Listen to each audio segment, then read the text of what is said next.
Luto po tayo ng adobong pusit. Tanggalan muna natin ng, ang tawag dito, hindi ko maalala. Basta yung matigas sa loob. Tanggalin po natin para madaling kainin.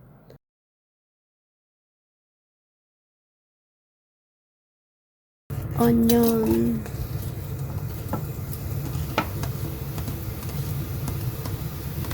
Stock ako ng garlic. Ito lang ang aking gagamitin na maninig ko.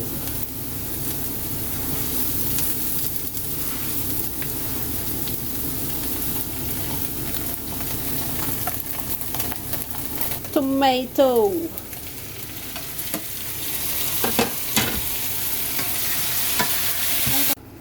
Adobo, pero bakit kaya may kamatis? I don't know why. Sis Gala, bakit may kamatis ang adobong pusit? Ito po ay toyo at vinegar. Pinagsama ko na siya. Dahil luto na ang aking pusit, very easy na siyang gawin. Very easy na siyang maluto. Then, may yari ika.